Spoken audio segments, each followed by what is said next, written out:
संचालक महोदय, ओबीसी महासभा बिहार के उन तमाम साथियों का बहुत आभार जिन्होंने आज सामाजिक न्याय महासम्मेलन और बहुजन संवाद का ये कार्यक्रम किया है।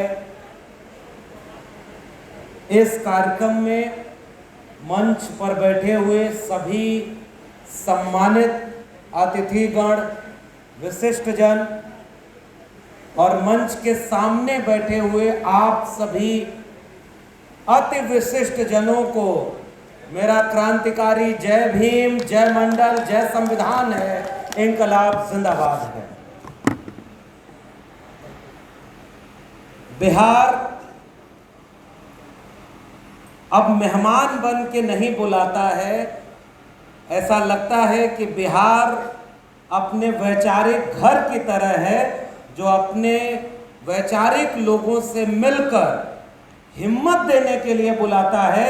इसलिए मैं शुक्रिया करता हूं आप सबका कि 6 घंटे से बैठकर एक वैचारिक कार्यक्रम के लिए आपने जो अपना स्नेह, अपना समर्पण दिखाया है, इसके लिए आप सबको मेरी तरफ से क्रांतिकारी सलाम है और आप सबकी हिम्मत से मुझे हिम्मत मिले। बिहार की मगध की ये धरती और ऐसे वक्त में लोकतंत्र की जननी, मानवतावादी विचारों की क्रांतिकारी चेतना वाली मिट्टी और तथागत बुद्ध के तर्कशील करुणा प्रज्ञा, उस बोध को इसी मिट्टी से सृजित करके दुनिया को रोशनी पहुंचाने वाली इस मगध की धरती पर ऐसे वक्त में ये महासम्मेलन सामाजिक न्याय का हो रहा है जब लोकतंत्र पर सबसे बड़ा खतरा मंडरा रहा है। और इसके लिए ओबीसी महासभा के सभी समिति के लोगों को मैं शुक्रिया अदा करता हूं कि लोकतंत्र को बचाने का जो एकमात्र रास्ता है वो सामाजिक न्याय का रास्ता है।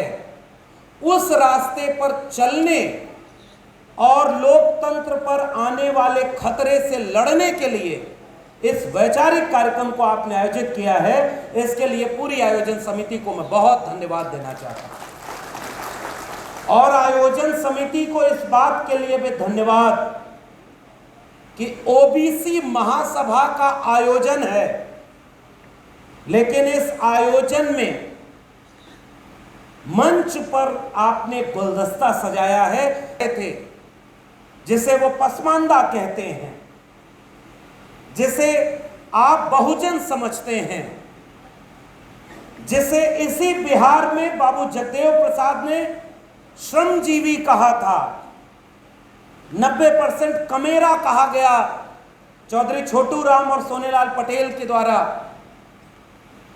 एक जमाने में त्रिवेणी संघ के लोगों ने या आर्जक संघ के लोगों ने उस 90% बहुजन को, मानवर कांशी राम ने जिसे बहुजन शब्द दिया, वो केवल भाषण में नहीं होना चाहिए, वो आचरण में होना चाहिए। और ओबीसी महासभा के इस आयोजन की एक कामयाबी मैं इस बात के लिए मानता हूं कि इस मंच पर हम सब के वैचारिक अग्रज, अगर आदरणीय उदय नारायण चौधरी जी बैठे हैं, विधायक सतीश जी बैठे हैं, पूर्व विधायक, पूर्व मंत्री कई लोग हैं जो सीधे ओबीसी समाज के नहीं हैं। इसका मतलब ओबीसी समाज, ओबीसी महासभा का ये आयोजन वाकई बहुजनों का आयोजन है। अली अनवर अंसारी साहब की आवाज न होती, सतीश जी की आवाज इसमें शामिल न होती, आदरणीय उदय नारायण जी की बात इसमें शामिल न होती, तो यह आयोजन मेरे हिसाब से वैचारिक रूप से पूर्ण आयोजन नहीं होता।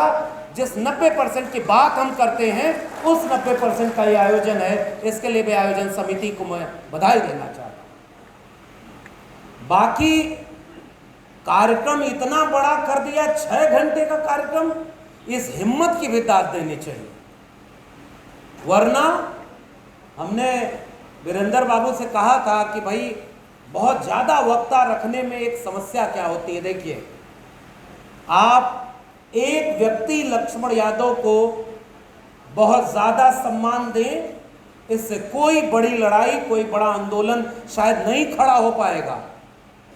क्योंकि हम जिस विचारधारा के मानने वाले लोग हैं उसमें व्यक्तियों की बहुत ज्यादा अहमियत नहीं है, उस विचार की अहमियत है जिन्हें हम जैसे तमाम लोग हजारों साल पहले से लड़के आगे बढ़ाए। थोड़ा हम बढ़ा रहे, हमारे बाद भी इस संघर्ष को लोग आगे बढ़ाएंगे।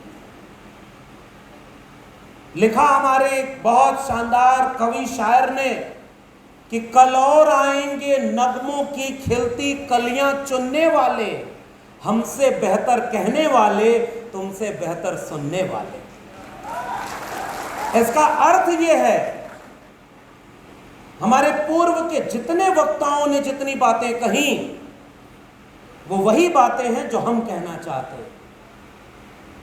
रिंकू जी जैसे लोग जब इस वैचारिक कार्यक्रम का एक वैचारिक खाका बनाते हैं कि सामाजिक न्याय का मतलब क्या है,